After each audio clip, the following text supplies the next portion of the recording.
Welcome to Content Chaos with George and Call, a weekly podcast diving straight into meaningful conversations about navigating modern life. Using their weekly review framework, they explore personal growth, professional insights, and cultural observations. No fluff, just authentic dialogue that transforms chaos into clarity. Hey, honey. Hi, welcome to episode 41. 41, having fun. It's June. We are on the fast track to summer. Yes, Very excited about this yeah, development. it's feeling like I don't even want to really jinx anything, but it feels like we're out of the cold. So, It does. It does. Although in this crazy world of, down is up and up is down, I would not be surprised if we had an Arctic blast. Ready for anything and everything. hush, hush. Yes, yes. All right. Well, so what has gone well for you in the last week? In the last week, a few things have gone well. One dropped off the rising college senior up in Boston for her.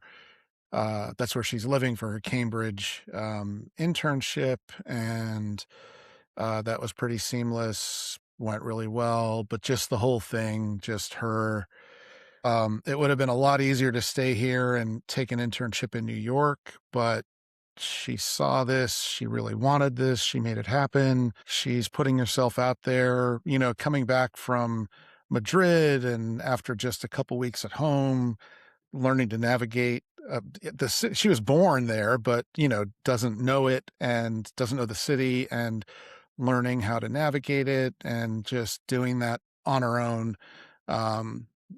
Really proud of her. So that went well. And in the process of that, stayed at a old friend Tom's house. I grew up with him.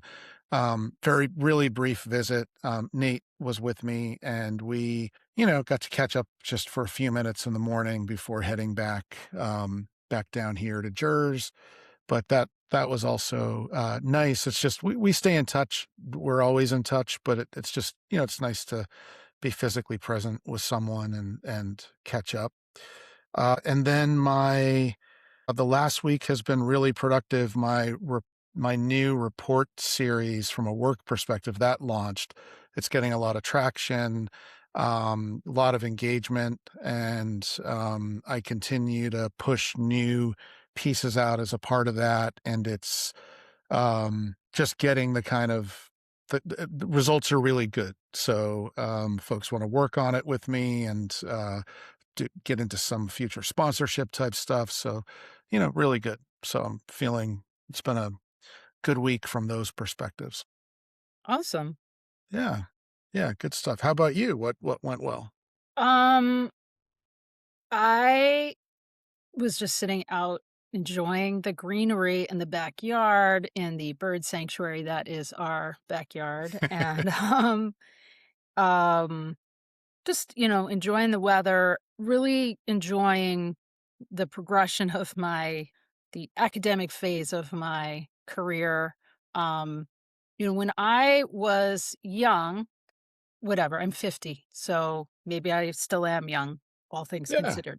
But like when I was in my graduate career, I took a class in pedagogy, and I wanted to live and work in the field of media and communications and all of that before I tried to teach it, because I felt that I didn't want to be an ivory tower person who doesn't, who's just espousing these things without really knowing them. Um, and it's pretty cool because now I'm up in in the tower, sort of, not really. I don't know. But They're climbing the it's tower. I'm climbing the tower. I mean, I don't really need to look down on anyone, but I'm grateful for the journey. I'm really enjoying the doctoral program at Rutgers. Just really excellent faculty and classes, and just really learning a lot of things. For me too, it's kind of like I'm picking up on some of the places where I left off, reading different philosophies and theories and things. And So it's just very stimulating and wonderful. And then also just in the life front, the world front, there's some new babies in the world. My Oh, cousin Sean and his wife had a baby boy. My friend Sam had a baby, and her husband had a baby boy. And my other cousin is engaged, and we just had a really nice time at my Uncle John's house on Sun. Okay, now I hope that Riverside does not try to cancel out the applause. yeah. I don't know how to stop it now. Okay, there we go. For our listeners, so George has been playing these sound effects because we are longtime fans of the Howard Stern show from way back, and he is trying to be Fred Norris playing funny sound effects. But then Riverside edits them out, so we are like laughing about it and referencing it, but the audience isn't hearing it. But whatever. I was just cheering for the babies and the Yeah. engagements. Yeah. Yeah. But yeah, also just seeing my family members. We did my Uncle John organized a mass to commemorate my Aunt Barbara, who passed away about over a year ago. And we were all together and having a nice time. And yeah, so yeah. And just yeah, like you Good. said, very proud of our emerging adults. And yeah, life is good. Yeah. Yeah. Okay, so that's what went well. And what could be better? Well, approaching this recording, I had one thing in mind, and Mhm. then today another thing became the thing that could be better, Okay. and that is I don't think we've talked about this on the podcast, but we have this gaping hole next door to our house. There used to be a house on top of this gaping hole. It's going on like 2 years, and No, this is going on the 3rd year, I think. okay, We're, like, gonna start the 3rd year in September, okay. I think. So there was just a little house there, just like all the other houses on the street, just average house, not little, just house. And the people who were in it passed away, and then somebody came in and bought it. And as they do now, they said, I think it's a developer who's going to try to resell that. That's very common around here. Private equity. Maybe. Yeah. This is not private equity. They have Okay. way Yeah, more that's money right. to spend on that. That's true. You're right. You're Yeah. right. Yeah. But so they knocked the whole thing down. And then we spent over a year of watching these like 3 people with like pickaxes. I'm not like, this isn't a store. This isn't an exaggeration. I'm not bending any facts in order to Yeah, make my story more facts. ridiculous. 100% true. Like a Yes. pickaxe and sledgehammers and a dumpster and a porta potty. That was all they had to offer here. Take this house down, like swing of the sledgehammer by swing of the sledgehammer, then finally remove all the stuff. Well, then it got to be this past winter, and it rained and it snowed, and the thing just sat there, a big pile of dirt from where they exhumed the foundation. Fast forward to earlier this spring, whoever owns it brought in someone new. So instead of these 3 dudes who were just like, I think they were watching YouTube videos and like how to tear down a house and build a new one, they brought in a more of a construction company. These people have trucks with like logos on the side, and they've been spending weeks on this foundation, weeks and weeks, probably 2 months at least, just trying to get to the foundation's not poured yet, still. But along the way, suddenly they started, because now they've got all this dirt all over, these mounds of dirt. There's very limited room on that property. So where do they want to put things? They want to just put it all on our hedges, which is, just for the record, I'm not a big fan of the hedges. I'm not like committed or in love with the hedges. And can we give the backstory? The hedges have been a thorn in our side since we've had this home. Yeah. Because Yeah. the lady who owned the house next door, she's elderly and not a lot going on, so she the way she connected with the world was to call people and berate them, and in our case, "You better trim the hedges," right? She would Yeah. call you once a year and Yeah, it started with she would call her neighbor Joe, who's Oh, like right. he's like the unofficial mayor of our Yes. town from our Yes. perspective, Yes. and she would tell him, "Could you please tell George that those are his hedges?" And he would be he'd be like, I know you know this, and I know," and it's like, "Well, I don't. What does she want? I take care of him every year." And then I finally this is I don't know if I said give her my number or maybe he asked, "Can I give her your number?" Yeah. And then it just like every year she would call and yell at me about those are your hedges. I'm like, what do you like? They're trimmed. I have people come in the spring and the fall and Yeah. take care of them. And she just, needed to, Lonely, not a lot going on. yeah. And I think the people before probably didn't take, they weren't on it. So I think Yeah. who knows? Yeah. Anyhow, so these damn hedges, but the thing is we're talking about like giant iron, like it's called rebar leaning against them. We're talking about just like concrete slab type that's been chopped up leaning against it. And it started to like, it's a big tall hedge. So part of the hedge would come apart. And I'm like, look, I don't like these hedges, but I do not want to pay to have to do anything to these hedges other than trim them.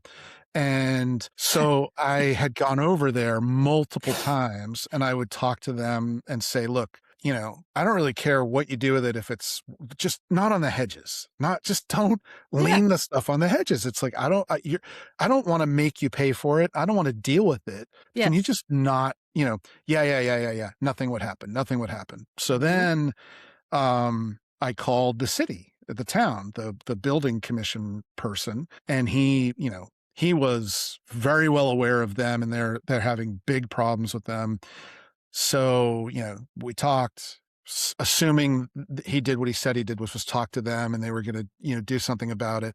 It got better, I think, by way of their using the things that were leaning there. That's fine. Mhm. But then today I just lost it because I'm walking by and now they have these massive pallets that were just thrown against the hedges. And I walked up and I just said, you need to, these need to be off the hedges. And I said that I was the person that I'm like a person that I don't want to be. I'm over there like, I'm going to call the city. You were the male Karen. You were I was. Ken. You were I was, Ken. but it was like, this is like over 2 years and we've been so patient and I'm like, I told him I'm done. So then a couple hours ago, I call the guy at the city. We talk about a plan, write an email, yada, yada. He's on top of it. He's talked to the owner, going to talk to him again, him or her again, talk to the agent, talk to her or him again.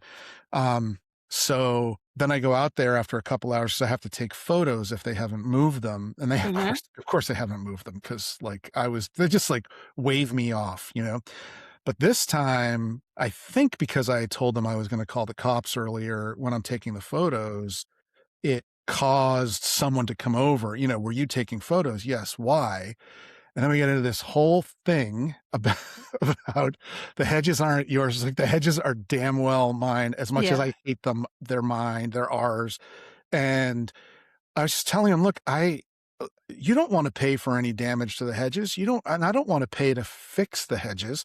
So how about you just take the stuff off the hedges, the damn hedges? Yeah. And that was it. That was the end of it. I have no idea what's happening over there now, but sorry, everybody, that long story could be better. You're definitely triggered, but I understand. I completely agree because it's ridiculous. Yeah, it's just unnecessary. I told the guy from the city, I was like, I don't care if they lay the stuff at the foot of the hedges, like on our property. I really don't care. I'm not over there. Yeah. Nobody, it's like, it's an eyesore to begin with. It's not Yeah. but like, just why do you have to lay like, it's just laziness. And, the same people that I've spoken to are still there. Like the ones Yeah. that I spoke with at the beginning of the process, they're over there. I hope I got through. We're going to find out. Could be better. Yeah. Yeah. How Definitely about could you? be better. How about Okay, what could be better? I they talk about unlearning is important and to change your habits and whatnot. And for me, it's like how I spend my attention. I definitely have I'm working on withdrawing focus from certain things and either keeping it inward or sending it to other stuff. And um one of the things that it's like Brokeback Mountain, I can't quit you, is the drama around CBS and all of that stuff. Because there was a whole dust up this week, and I just I get drawn in. I read the New York Post articles, I send stuff, and my friends, we all, comment on it. And it's not productive. But it's so juicy. It's like gossip. See, that's the thing. It's like gossip is not in Buddhism it's called right speech. It's not it's manipulative and all of these things, but it's so good. Um, so I don't know. Yeah. It's for anyone following it. I mean, my gosh, it's the whole like enjoy the bagels thing and Scott Pelley getting fired, and it's all none of it is surprising. It's all very, very predictable. But yet I still want to watch Rome burning. Like, why? Yeah. Well, and Why? it's intertwined with all the, political Yeah, stuff too. that's true. And That's true. and it so it's you can't really you're gonna look at the train wreck. You're gonna look at which end of the train wreck are you gonna look at? And Yeah. so people involved in this end, and Yeah. it's hard not to. Yeah. I get I it. mean, I But literally, had my first internship at CBS News and first job at West 57th Street. So it runs deep. It's kind of hardwired into me, but man, it's wild. It's wild stuff. Wild, yeah. wacky stuff. Okay, so what did you learn this week? I am just I've just been working so much, and I think with that, so that's my learning has been really over there. Getting the new site launched and getting this report stuff out as a follow on to that, and I've been really it's been really interesting to go down the path of leveraging these new tools, AI, a big part of it, and mastering sort of data visualization and image creation as a part of this. And I think it's so that's what I've been learning is just it's not just how to use a tool to create the thing, but Mhm. because I have the tools and can do things that I previously, if a couple of years ago, I've always known what I wanted to do, but it was way too complicated or, way too much time or effort in order to create the visual that I really wanted. And Mhm. now, just really being able to approach all of this data and these different sets of data to say, here's the story I want to tell. And then what would that look like if I wanted to put something on top of it to pull people in? And it's been fun and educational. So Mhm. yeah, fun in a nerdy sort of way. So Yeah, cool. yeah. How about you? What have you learned? I have learned a lot of different things. One of them was just observing like the toxicity of various algorithms, like the rage baiting stuff that I have been getting about Delaney Hall and Newark and all that stuff. Like Oh when I yeah. go, if I go on, like I feel like threads, I just can't do it. I mean, I'm not gonna delete it. I'm not gonna delete it, but I need to just let it sit there because, I don't fully understand it, but I'm also like, it's just sending me it used to be you would see in your feed stuff that you followed, right? Yeah. That you, like, opted into. With this, it's just, like, crazy, like, most ramped up version of anything and everything, and it's just not it's just fake. Like, so Mhm. much of it is fake, and I don't wanna be living my life, in a constant state of activation and fear. People make a lot of money off of all this stuff, and it's not good, but anyway, that's, neither here nor there. I started a book, um, that my friend Yunju told me about. It's called Goliath's Curse, And it's kinda like that, it's kinda like, oh, what's the other one? Yuval,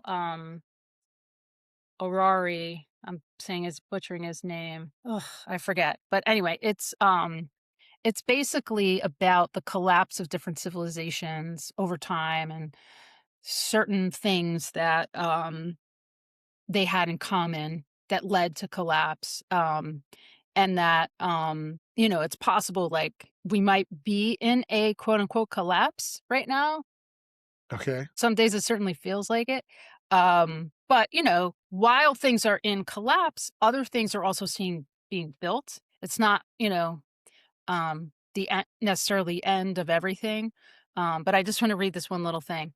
Um, Let me see. It's none of this is about bad luck. It's about the structure of the system. The global Goliath is like a stack of ladders. Imagine 100 ladders lined up against a wall. Individually, it's easy to make any of them topple, but you must hit them one by one. Now, imagine you tie them together in a single giant ladder. It takes an act of great strength to push this one over, but everything falls together in a single gargantuan crash. That is the situation we find ourselves in today. And it's, he's getting to the point of like the interconnected nature of all of our various systems of everything, Mm, information, business, agriculture, all different things, governments and but it's I'm enjoying it. It's very provocative. yeah, sounds like it. Sounds like it was a good recommendation. Yes. Yes. Yeah. Okay. All right. Well, we did it. Well, oh, and go Knicks. Not that I really follow the NBA, but I'm gonna jump on the bandwagon and say go Okay. Knicks. I'm not, but All right. Thanks, honey. all right. Talk to you soon. Bye, Love everybody. you. Love you too.